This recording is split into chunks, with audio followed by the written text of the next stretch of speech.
Uy! Ate! Jeng? Ay, sorry. Kasi tumitingin sa daan niyo eh. Ito.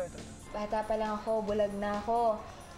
Kaya ko naman gumalaw mag-isa dito sa bahay. Pero simula nung ipinanganak si Jeng, naging super close kami nitong kita botog to. Nagtsatsaga ka sa akin. Hindi ako nagtsatsaga sa'yo. Nag-enjoy nga ako kasama ka eh. Kahit na hindi ako nakakakita? Hindi naman kawalan yun. Si Charles, ate. Iba ang gusto niya. May iba siyang girl.